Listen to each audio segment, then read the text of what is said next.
Hi guys, study with वैभव में आप सभी का बहुत स्वागत है। और अभी हम लोग देखने वाले हैं अपना जो सेक्शन होता है जनजातियों वाला, एक सेक्शन ये बीच में है, इसको हम लोग एज ए स्टैटिक कवर कर लेंगे। और हमारा जो है ज्योग्राफी के सेक्शन में एक और ये भी भारतीय भूगोल के सेक्शन में एक चैप्टर ये भी कंप्लीट हो जाएगा। तो सबसे पहले जो बहुत इंपॉर्टेंट है इस सेक्शन में हम उसको रिकॉर्ड करने का प्रयास कर रहे हैं, उसको बताएंगे आप लोगों को। सबसे बहुत बहुत ज़्यादा जो इंपॉर्टेंट होता है, नंबर एक चीज़ लिखिए जो यहाँ लिखा नहीं है, सबसे पहले पे याद कर लीजिएगा कि भारत में जो है क्या कहते हैं, संविधान में जो है इसका एसटी का जिक्र कहाँ किया गया है। तो संविधान में एक आर्टिकल बन के आता है, संविधान में आर्टिकल बन के आता है आर्टिकल 342। आर्टिकल 342 में क्या किया गया है, एसटी का जो है जिक्र किया गया है। 342 में अनुसूचित जाति और अनुसूचित जनजाति का जो भी स्पष्टीकरण किया गया है, आर्टिकल 342 इससे रिलेटेड है। उसके बाद में क्या किया गया, भारत के अनुसूचित जो है, अनुसूचित जाति जो है जनजातियां हैं, अनुसूचित जनजाति इट मीन्स एसटी में से इनको किया जाता है शेड्यूल्ड ट्राइब्स। तो एसटी को जो डिनोट किया जाता है एसटी से, इनको सात क्षेत्रों में, 7 डिवीजन में डिवाइड किया गया है। ये आपके थोड़ा बहुत काम का है। कितने डिवीजन में बांटा गया है? 7 क्षेत्रों में बांटा गया है। उत्तरी, जैसे कि आप लोग मिल जाएगा, नॉर्मली मैं आपको दिखा दे रहा हूँ कौन कौन सा क्षेत्र में बांटा गया है। सबसे पहले जो बांटा गया है, इसको किस क्षेत्र में बांटा गया है? सबसे पहले जब बांटा गया है उत्तरी क्षेत्र में, जो आपका ये पूरा उत्तरी क्षेत्र है, उत्तरी क्षेत्र में बांटा गया है। ठीक है। दूसरा जो बांटा गया है पूर्वोत्तर क्षेत्र में, यानी इट मीन्स इस वाले क्षेत्र को पूर्वोत्तर क्षेत्र कहेंगे, पूर्वोत्तर क्षेत्र में बांटा गया है। और तीसरा जो बांटा गया है वो पूर्वी क्षेत्र, इट मीन्स ये वाला क्षेत्र, ये पूर्वी क्षेत्र है। उसके बाद में जो चौथे नंबर पे बांटा गया है वो मध्य क्षेत्र, इट मीन्स जो मध्य प्रदेश और इधर का पूरा क्षेत्र है, ये मध्य क्षेत्र है। उसके बाद में जो बांटा गया है वो कौन सा क्षेत्र है? पश्चिमी क्षेत्र है, इट मीन्स ये वाला पूरा सेक्शन गुजरात और राजस्थान को लेके ये पश्चिमी क्षेत्र में बांटा गया है। उसके बाद में कौन सा क्षेत्र बांटा गया है? उसके बाद दक्षिणी क्षेत्र को बांटा गया है, इट मीन्स जो नीचे ये वाला क्षेत्र पड़ता है, जो दक्षिणी क्षेत्र, ये मैं आपको मोटा मोटा केवल बता दे रहा हूँ। दक्षिणी क्षेत्र ये हो जाएगा आपका। उसके बाद में जो एक बच जाता है वो द्वीपीय क्षेत्र, यानी ये वाला क्षेत्र और ये वाला क्षेत्र, इतने में इसको डिवाइड किया गया है। अभी ये 7 क्षेत्र हैं, अगर आप लोग लिखना चाहेंगे लिख लेंगे। अब एक क्वेश्चन और बन के आता है कि सब भारत में जो है जनजातियों की जनसंख्या कितनी है? तो 2011 की जो जनगणना हुई थी, 2011 की जनगणना के अनुसार भारत में जो जनसंख्या है इनकी लगभग 8.6% है। इट मीन समझ के चलिए, लगभग आप समझ के चलिए इनकी जनसंख्या 1 करोड़ के आस ही पास मान के चलिए, क्योंकि भारत की जनसंख्या उस टाइम पे 125 करोड़ थी, तो उसका 8% निकालेंगे तो लगभग यही जाएगा 1 करोड़ के आसपास, यानी 1 करोड़ से थोड़ा ज़्यादा इनकी जनसंख्या आपको देखने को मिल जाती है भारत में। मोटा मोटा दिमाग में रखिए। फिर एक क्वेश्चन पूछ लेता है जो यहाँ नहीं लिखा है, हम लोग ख़त्म कर ले रहे हैं यहीं पे। एक क्वेश्चन पूछता है कि भारत की सबसे ज़्यादा बड़ी जो है जनजाति समूह कौन सी है? तो नंबर 1 पे है भील। इस टाइम पे पेपर में पहले गोंड रहता था, लेकिन अभी भील है। दूसरे पे जो आती है वो गोंड आती है। ठीक है। अभी इन लोगों का एरिया हम लोग पढ़ लेंगे। और फिर पूछ लेता है कि किस राज्य में सबसे ज़्यादा जनजाति पाई जाती है? तो नंबर 1 पे जो जनजाति पाई जाती है सबसे ज़्यादा जनसंख्या में, वो है मध्य प्रदेश। और नंबर 2 पे जो इस क्षेत्र में पाई जाती है वो कौन सा क्षेत्र है? मध्य प्रदेश के बाद में दूसरा जो पाया जाता है वो महाराष्ट्र में पाया जाता है। कभी कभी दूसरा पूछ लेता है, दूसरा क्या तीसरा भी पूछ लेता है, लेकिन आप लोग मोटा मोटा याद रखिएगा कि मध्य प्रदेश और महाराष्ट्र। और सबसे कम किन क्षेत्रों में पाया जाता है? पंजाब के क्षेत्रों में और हरियाणा के क्षेत्रों में। ठीक है, पंजाब और हरियाणा के क्षेत्रों में। अब देखिए, पूछता है कभी कभी एक क्वेश्चन पूछ लेता है कि परसेंटेज में सबसे ज़्यादा कहाँ जनसंख्या पाई जाती है? तो परसेंटेज में सबसे ज़्यादा जनसंख्या जो पाई जाती है वो मिजोरम में पाई जाती है। ठीक है, मिज़ोरम। और एक चीज़ याद रखिएगा, हमेशा याद रखिएगा कि वन की स्थिति भी भारत में लगभग सेम ही है। कि पूछ लेता है कि भारत में सबसे ज़्यादा वन कहाँ पाए जाते हैं? तो भारत में सबसे ज़्यादा वन मध्य प्रदेश में पाए जाते हैं। फिर पूछ लेता है भारत में प्रतिशत में वन सबसे ज़्यादा कहाँ पाए जाते हैं? तो मिज़ोरम में पाए जाते हैं, नॉर्मल सेक्शन में। तो आप लोगों को याद करने के लिए इतना बहुत है, बहुत प्यार से आप लोगों को याद हो जाएगा। और हल्का सा भी ध्यान देंगे चीज़ों को तो याद हो जाएगा। बाकी चीज़ें हम लोग अब करने वाले हैं, जो इंपॉर्टेंट है उनको देखने वाले हैं। मेरा खुद का एक नोट से पेज का वो भी लगा है, नीचे बहुत कुछ लगा है, आराम से आप लोग देख लीजिएगा, अभी दिखा देंगे। अब सबसे पहले देखने का प्रयास करते हैं, जो बहुत इंपॉर्टेंट है उसको देखेंगे। तो सबसे पहले हम लोग देखने वाले हैं कि जम्मू कश्मीर में का मतलब कौन कौन सी जनजाति पाई जाती है। तो यहाँ से जम्मू कश्मीर का डिवीजन हो चुका है। ऊपर लद्दाख है, नीचे कश्मीर है। तो जम्मू कश्मीर में केवल आपको एक अभी याद रखना है डोगरी। और डोगरी यहाँ की एक भाषा भी है। ठीक है, डोगरी यहाँ की भाषा भी है। आप लोगों को अगर पता हो तो डोगरी एक भाषा भी है यहाँ की। कहाँ की? जम्मू कश्मीर की। तो जम्मू कश्मीर की इस टाइम पे जो जनजाति एकमात्र देखने को मिल रही है, इंपॉर्टेंट जो देखने को मिल रही है वो डोगरी है। ठीक है। बाकी ये क्या है? लद्दाख की जो जनजाति है, इसको मिटा दीजिएगा यहाँ पे। लद्दाख की जनजाति है कौन सी? बकरवाल और चांगपा। ये दोनों याद रखिएगा। ये सिप्पी नहीं इंपॉर्टेंट है, लेकिन बकरवाल बहुत ज़्यादा इंपॉर्टेंट हो जाता है एग्जाम के पॉइंट ऑफ व्यू से। तो बकरवाल को याद रख लीजिएगा। उसके बाद में किसको याद रख लीजिएगा? चांगपा को याद कर लीजिएगा। अब दूसरे पे आते हैं हम लोग। अब देखने का प्रयास करते हैं हिमाचल को। हिमाचल प्रदेश की जो जनजातियां हैं यहाँ दी गई हैं, आपको ये दिख रहा होगा। ठीक है, तो हिमाचल प्रदेश की ये जनजाति हैं। ठीक है। उसके बाद में हिमाचल प्रदेश की जनजाति को हम लोग देखते हैं। हिमाचल प्रदेश की जो जनजातियाँ हैं वो कौन कौन सी हैं? गद्दी हैं और फंगवाली हैं और गुज्जर हैं। इसमें से केवल दो याद रखिए आप, गुर्जर याद रख लीजिए, गुर्जर। और ये गुज्जर जो लिखा है इसको गुर्जर होता है, ऊपर रा होता है, ये गुज्जर नहीं होता, ये गुर्जर होता है, ठीक है यहाँ पे। और गद्दी होती है, गद्दी यहाँ की जनजाति गद्दी है। ये बहुत इंपॉर्टेंट है हिमाचल प्रदेश का। उसके बाद में हम लोग किसका देख लेते हैं? उसके बाद में हम लोग देख लेते हैं किसका इस टाइम पे? अब देख लेते हैं हम लोग इनका उत्तराखंड का। तो उत्तराखंड की जो जनजाति है ये जौनसारी, बुक्सा और भूटिया है। कौन कौन सी है? जौनसारी, बुक्सा और भूटिया, ठीक है। और इसके बाद में हम लोग चीज़ों को आराम से कर लेंगे, कोई दिक्कत नहीं है। ये समझ में आ गया होगा कि उत्तराखंड में कौन कौन सी है। जौनसारी है, बुक्सा है, भूटिया। ये बहुत ही इंपॉर्टेंट है क्योंकि ये उत्तर प्रदेश में भी लगभग सेम ही है। उत्तर प्रदेश में भी पूछ रहा है कि उत्तर प्रदेश में कौन कौन सी जनजाति पाई जाती है। तो उत्तर प्रदेश में जो जनजाति पाई जाती है, एक तो पाई जाती है जौनसारी, एक पाई जाती है बुक्सा, और ये भूटिया नहीं पाई जाती। बाकी जौनसारी और बुक्सा जो है ये उत्तर प्रदेश की भी है। और उत्तर प्रदेश में आपको यहाँ देखने को मिल रहा है कि थारू जनजाति उत्तर प्रदेश की सबसे इंपॉर्टेंट है। सबसे ज़्यादा जनसंख्या उत्तर प्रदेश में किसी जनजाति की है तो वो है थारू की। वैसे तो नाम मात्र की जनसंख्या है, 0.6% ही यहाँ की जनसंख्या का जो है हमारे पास है, यानी उत्तर प्रदेश में है। लेकिन याद रखना कि थारू यहाँ की सबसे बड़ी जनसंख्या है, उसके बाद बुक्सा है, उसके बाद भूटिया है। भूटिया यहाँ नहीं है, जौनसारी है, बुक्सा है और अगारिया है, ठीक है। ये बहुत इंपॉर्टेंट हो जाता है, यूपी के सेक्शन में भी इसको जब हम लोग करेंगे तो देखेंगे। अभी इसके बाद जो बहुत इंपॉर्टेंट हो जाता है वो हम लोगों का हो जाता है, अभी इधर ही बढ़ते चले जाएंगे, बिहार का देख लेंगे।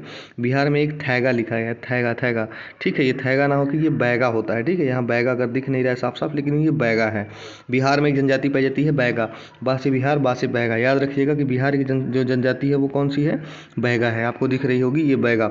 उसके ऊपर आपको दिख रहा है झारखंड का, ठीक है। अब झारखंड की जनजाति कौन कौन सी होती है आइए देखने का प्रयास करते हैं।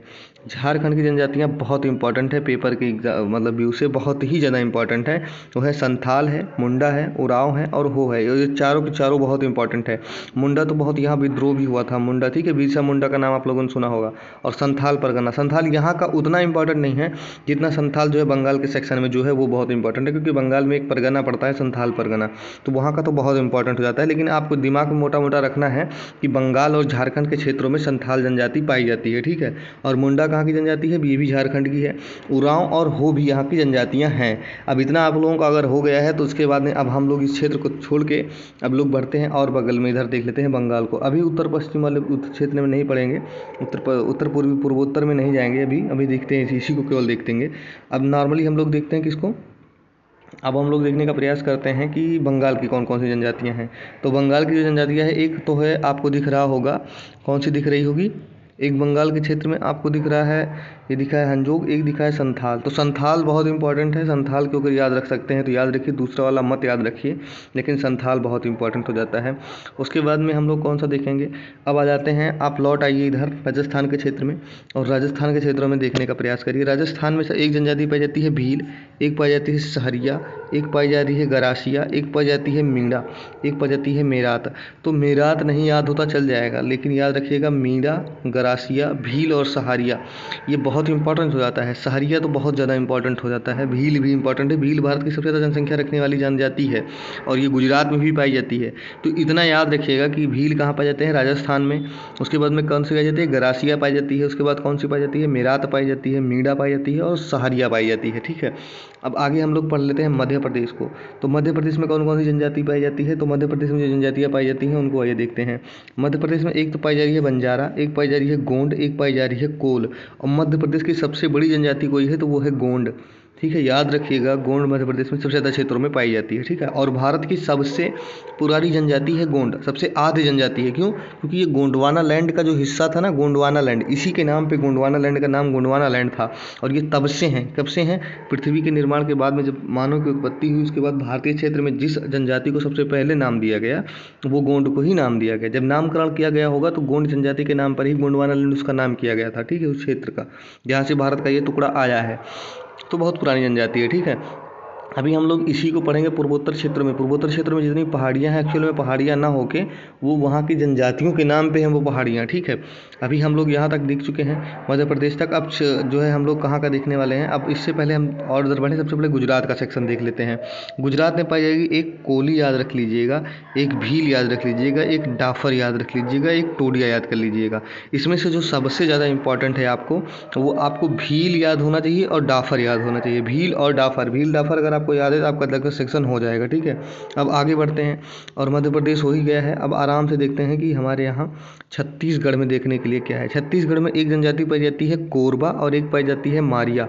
छत्तीसगढ़ में कौन कौन सी जनजाति पाई जाती है? कोरबा और मारिया पाई जाती है, जो कि यहाँ पे लिखा नहीं है, एक कोरबा केवल लिखा है। ठीक है, और ये कोडाक करके लिखा है, ये कोरबा जनजाति है, ये छत्तीसगढ़ की कोरबा जनजाति है। ठीक है, इधर जो लिखी नीचे। उसके बाद में आ जाइए आप उड़ीसा चल के। ठीक है, उड़ीसा बहुत इंपॉर्टेंट है। उड़ीसा में एक इंपॉर्टेंट आपको याद रख लीजिएगा, भूमिज यहाँ की जनजाति बहुत इंपॉर्टेंट है। एक यहाँ जनजाति पाई जाती है भूइया, ये बहुत इंपॉर्टेंट है। एक है यहाँ पे बीच में कोया, ये बहुत इंपॉर्टेंट है। तो भूमिज, भूइया और एक खोड़ जनजाति यहाँ पाई जाती है। ये तीन चार बहुत इंपॉर्टेंट है, जितना है उतना नहीं इंपॉर्टेंट है, लेकिन हाँ भूमिज बहुत इंपॉर्टेंट है। उसके बाद में कौन सी इंपॉर्टेंट है? उसके बाद में भूइया इंपॉर्टेंट है, भूइया। उसके बाद में कौन सी? खोड़। ये तीन जनजातियाँ अगर आपको याद होती हैं, एक ये दो, एक ये तीन, तो आपका काम लगभग हो जाएगा। ठीक है, अभी आगे बढ़ते हैं और सेक्शन को देखने का प्रयास करेंगे। अब यहाँ तक का सेक्शन हो गया। अब उसके बाद में हम लोग देखने का प्रयास कर रहे हैं कि आते हैं महाराष्ट्र को। महाराष्ट्र देख लेते हैं। महाराष्ट्र में एक जनजाति कोली पाई जाती है और पेपर में इतनी बार पूछा है कि हम क्या बताएं आपको। महाराष्ट्र की जनजाति कोली है। ठीक है, कोली, कोहली को मत याद रखिएगा, कोली है। कोली और बार्ली, कोली और बार्ली महाराष्ट्र की जनजातियाँ हैं, जिसमें अगर कोली भी याद रहेगा तो आपका काम हो जाएगा। ठीक है, महाराष्ट्र तक का हो गया। अब तेलंगाना के क्षेत्र को देख लेते हैं। तेलंगाना में कौन सी जनजाति पाई जाती है? तेलंगाना में जनजाति पाई जाती है चेंचू। ठीक है, चेंचू पाई जाती है। और एक यहाँ नहीं लिखा है, यरुकाला। यरुकाला बहुत इंपॉर्टेंट है, यरुकाला भी यहीं की जनजाति है। यरुकाला, यरुकाला कैसे लिखा जाएगा? ऐसे लिखिए या, ऐसे लिखिए रा में लिखिए रू। ठीक है, यरु लिख लीजिए, उसके बाद काला लिख लीजिए, ये हो गया यरुकाला। ये जनजाति कहाँ की है? तेलंगाना की जनजाति है। ठीक है, आराम से हो जाएंगे चीज़ें, कोई दिक्कत नहीं है। उसके बाद में हम लोग देख लिए तेलंगाना को। अब तेलंगाना के बाद कौन सा राज्य बचता है? आंध्रा बचता है उसके बगल में। आंध्रा में जो है बंजारा याद कर लीजिए, गोंड याद कर लीजिए, और येरुकाला देखो यहाँ लिखा गया है, येरुकाला यहाँ लिखा गया है। ठीक है, ये देखिए येरुकाला लिखा गया है। तो येरुकाला आंध्रा में भी पाया जाता है और येरुकाला यहाँ भी पाया जाता है, लेकिन सबसे ज़्यादा इंपॉर्टेंट जो इन सेक्शन में से हो जाता है वो हो जाता है बंजारा। उसके बाद में कौन सा? येरुकाला। ये दोनों एक स्पेसिफिक हैं। ठीक है, तो आप लोग कौन कौन सा याद रखिएगा? आप लोग याद रखिएगा बंजारा, और उसके बाद में याद रखिएगा येरुकाला। गोंड नहीं भी याद होता तो नहीं, कोई दिक्कत नहीं है। गोंड क्योंकि मध्य प्रदेश का सबसे ज़्यादा इंपॉर्टेंट क्षेत्र है। ठीक है, अब आगे देख लेते हैं हम लोग कि कर्नाटका में क्या पाया जाएगा। तो कर्नाटका में एक इम्पॉर्टेंट हो जाता है कुर्गी। कर्नाटका में एक इम्पॉर्टेंट हो जाता है कौन सा? कुर्गी। कर्नाटका के अगर आपको कुर्गी याद है तो आपका लगभग काम हो जाता है। कौन सी? कुर्गी, कुर्गी। ये जो कुर्गी लिखा ना, यही केवल एक ही याद रख लीजिए बस। अब नीलगिरी क्षेत्र में आ जाइए, कर्नाटका को छोड़कर नीलगिरी क्षेत्र में आइए। ये सबसे ज़्यादा इंपॉर्टेंट है। जितनी जनजातियाँ अभी आप लोगों ने पढ़ी उसमें से सबसे बड़ी इंपॉर्टेंट जनजाति ये वाली है, टोड। नीलगिरी क्षेत्र में पाई जाती है और नीलगिरी का विस्तार जहाँ तक है वहीं पर होगा ये। तो ये कभी कभी पेपर में पूछ लेता है कि नीलगिरी क्षेत्र में कौन सी जनजाति पाई जाती है? टोडा पाई जाती है, जो एक्चुअल में तमिलनाडु में है। इसका ज़्यादातर विस्तार तमिलनाडु में है। ठीक है, तो एक जनजाति याद रख लीजिएगा टोडा को, ये नीलगिरी के यानी जो है नीलगिरी पहाड़ी पे पाई जाती है। उसके बाद में एक याद रखिएगा, आप लोगों ने अगर पढ़ा हो तो पढ़ा होगा, कभी मोपला विद्रोह हुआ था। ये नीचे इसके दिख रहा होगा आपको मोपला। तो मोपला विद्रोह हुआ था, तो मोपला यहीं का क्षेत्र है, मालाबार तट के क्षेत्र का है मोपला। मोपला जनजाति कहाँ की है? केरला की है। मोपला कहाँ की? केरला की। याद रख लीजिएगा, ये बहुत ही इंपॉर्टेंट है। और एक जनजाति यहाँ और होगा, कुरुम्बा। कुरुम्बा नहीं भी याद होता चल जाएगा, लेकिन मोपला बहुत याद रखिएगा, इंपॉर्टेंट है मोपला आपके लिए। और इधर लक्षद्वीप की एक जनजाति नहीं लिखा है, मैं लिख दे रहा हूँ आपको। लक्षद्वीप पे जनजाति पाई जाती है वासी, वासी। ठीक है, लक्षद्वीप पे जनजाति पाई जाती है वासी। ये लिख लीजिएगा, अगर लिखना होगा, किसी को भी लिखना हो लिख लीजिएगा। अब यहाँ तक का सेक्शन हो गया पूरा। उसके बाद में तमिलनाडु का एक जनजाति हम लोग पढ़ लेंगे। तमिलनाडु की जनजाति मलैया लिखा है, एक मलैया होती है, एक यहाँ की जनजाति होती है चेंचू। ठीक है, चेंचू। ठीक है, चेंचू होती है यहाँ की जनजाति, चेंचू। चा दोनों है, चाचा, फिर चेंचू। अब इसके बाद में यहाँ तक का सेक्शन हम लोग देख ही चुके हैं। पूरा उड़ीसा देख लिया, मध्य प्रदेश, गोवा। गोवा का सेक्शन में बहुत ज़्यादा कोई इंपॉर्टेंट नहीं है, क्योंकि गोवा पूरा शहरी क्षेत्र है, आपको पता ही है। अब आ जाते हैं द्वीप को, यहीं से देख लेते हैं। वासी को देख लिए थे, अब इस वाले द्वीप को देख लेते हैं। तो अंडमान पे जो जनजाति पाई जाती है, सबसे पहले जारवा, सेंटलीज, ओंग, सैम्पियन। ठीक है, हेलो एक सेकंड रुकिएगा, आपको मैं एक सेकंड बस। ठीक है, इस सेक्शन में हम लोग जो और देख रहे थे, कौन कौन सा देख लिए? जारवा देख लिए, सेंटलीज देख लिए, ओंग देख लिए, सैम्पन देख लीजिए। ठीक है,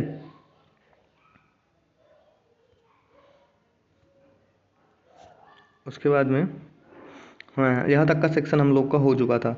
ठीक है, अब इसके बाद में आगे बढ़ते हैं और अब केवल ये पूर्वोत्तर भारत का देख लेते हैं और हमारा सारा सेक्शन जो है फिनिश हो जाएगा आराम से। अब देखते हैं पूर्वोत्तर भारत का। तो पूर्वोत्तर भारत में सबसे पहले सिक्किम याद रख लीजिएगा कि लेप्चा, शेरपा और भूटिया हैं। लेकिन ये आपसे कभी पूछेगा नहीं, भूटिया उन्हीं क्षेत्रों में पाया जाता है जो पहाड़ी क्षेत्र हैं।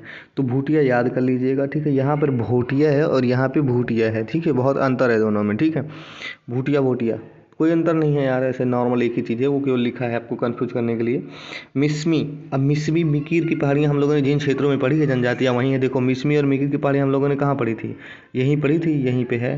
ठीक है, अब इसको देख लेंगे। उसके बाद में कौन सा है, डाफला। डाफला की पहाड़ियाँ हम लोगों ने इधर ही पढ़ी थी, यहाँ पे है डाफला है। यहीं भी हम लोगों ने मिकीर पहाड़ियाँ पढ़ी थी, मिकीर यहीं पे है। तो आपसे अगर पूछ लेगा कि मिसमी, मिकीर, डाफला कहाँ की जनजाति है तो आप नहीं बता पाएंगे, ये जनजातियाँ हैं अरुणाचल प्रदेश की। उसके बाद असम में आ जाते हैं। असम में कोई जनजाति है तो असम में एक जनजाति है बोडो, और बोडो इधर की बहुत खतरनाक जनजाति है। ठीक है, अगर आप लोगों ने कोई कोई जानता हो तो बहुत ही खतरनाक है। हल्का सा भी अगर आपके दिमाग में इसको सेट करना चाहेंगे तो बहुत आराम से याद हो जाएगा। इधर की सबसे इम्पॉर्टेंट जो जनजाति हो जाती है वो हो जाती है ये वाली कुकी। कुकी विद्रोह भी हो चुका था, कुकी विद्रोह याद रखिएगा, कुकी। उसके बाद में गारो, खासी और जयंतिया मेघालय में पाई जाती हैं। गारो, खासी, जयंतिया यहाँ लिखा नहीं है, लेकिन आप लोगों को याद रखना है कि शायद यहाँ लिखा नहीं है।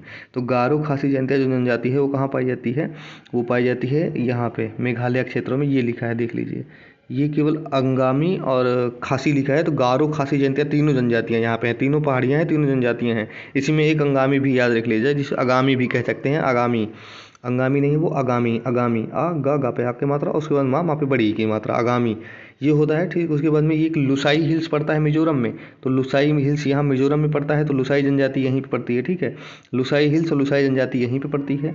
उसके बाद में त्रिपुरा में अगर आप लोग याद रखना चाहते हैं कि त्रिपुरा में कौन सी जनजाति पाई जाती है, तो एक याद रख लीजिएगा रियांग, लेकिन इंपॉर्टेंट नहीं है। इधर से इंपॉर्टेंट क्या क्या है, इंपॉर्टेंट केवल इतना है कि मिसमी, मिकीर और जो कहते हैं डाफला, ये तीन जनजातियाँ अरुणाचल प्रदेश की। उसके बाद में मेघालय की गारो, खासी, जयंतिया और अंगामी। उसके बाद में ये मणिपुर की कुकी जनजाति, और ये आसाम के क्षेत्र में बोडो जनजाति, और ये मिजोरम में जो है लुसाई जनजाति। इतना ही केवल इधर इंपॉर्टेंट है, और इधर भूटिया लेप्चा याद रख पाएँ तो याद कर लीजिए। अब इन्हीं सेक्शन को हम लोगों ने जो अभी तक देखा, इसी को इधर नीचे भी मैंने अपना खुद का नोट्स है उसमें लिख रखा है, अगर आप लोग देखना चाहेंगे तो देख लीजिएगा कि ये बोडो है, मिकीर है, मिसमी है। पूरा सेक्शन को हम लोगों ने सही से कर रखा है, लुसाई, कुकी। अगर आप लोग नोट्स बनाना चाहते हैं ऐसे आराम से देख के बना लीजिएगा नोट्स, ये मेरा खुद का है, कोई दिक्कत नहीं है, आप लोग आराम से बना लीजिएगा। सेम यही चीज़ें लिखी हैं, कोई बहुत ज़्यादा अंतर नहीं है। और उसके बाद में ये एक क्या है, इसका पूरा, जिसको ज़्यादा डीप देखना है, ये पूरा एक पूरा डाटा दिया गया है। ठीक है, एक पूरा डाटा है, अगर डाटा देखना चाहते हैं तो पूरा डाटा दिया गया है। आप लोग आराम से रोक लीजिएगा, मैं धीरे धीरे चला दे रहा हूँ, रोक लीजिएगा और आराम से लिख लीजिएगा। ठीक है, अगर कुछ लिखना होगा, वैसे जहाँ जिसमें जो भी इंपॉर्टेंट है आपको आराम से लिखा दिया गया है। ठीक है, देख लीजिए, ये जो हम लोग ऊपर देख के आए हैं ये वही चीज़, सेम वही चीज़ है, कोई बदलाव नहीं है, कोई अंतर नहीं है। देखिए मेघालय में गारो, खासी, जयंतिया। ठीक है, मणिपुर में कुकी जनजाति बहुत इंपॉर्टेंट है। इधर त्रिपुरा में भूटिया लिखा है, लेकिन नहीं इंपॉर्टेंट है त्रिपुरा में, केवल लुसाई हल्का फुल्का याद रख लीजिएगा, और रियांग। और लुसाई इसलिए याद रखना है क्योंकि लुसाई हिल्स इधर ही पड़ता है ना, उत्तर प्रदेश में बुक्सा, थारू, महागिरी, थारू बहुत कुछ है, लेकिन केवल आपको थारू और बुक्सा और जंसारी याद रखना है। ठीक है, उत्तराखंड में क्या कहते हैं, उत्तरांचल में भूटिया और जंसारी है, और आराम से ऐसे देखते चले जाएंगे, और ये चीज़ों को हम लोग आराम से याद करेंगे। जैसे ये तमिलनाडु में टोडा केवल एक ही इंपॉर्टेंट, वैसे तो बहुत है, लेकिन तमिलनाडु में टोडा याद कर लीजिए, और मलयाली याद कर सकते हैं, कोई दिक्कत नहीं है। कर्नाटका में कौन कौन सी पाई जाती है, कर्नाटका में हम लोगों ने अभी पढ़ के आए थे, इसी में से जो इंपॉर्टेंट होगा लिख लीजिएगा। उड़िया याद कर लीजिएगा। पंजाब में वैसे है ही नहीं, अगर याद रखना हो स्वांगला याद कर लीजिएगा, है ही नहीं, बिल्कुल ना के बराबर हैं, वो गिनती के हैं। अब ये लोग हम देख ही चुके हैं, पूरा सेक्शन आप लोग रोक लीजिएगा, आराम से लिख लीजिएगा अगर लिखना होगा तो। बाकी ये भी एक मैप लगा हुआ है, आराम से यहाँ भी देख लीजिएगा। ठीक है, बाकी चलते हैं, अभी इस वीडियो में इतना ही। बाकी देखते रहिए स्टडी विद वैभव, आप सभी का हमेशा स्वागत रहेगा।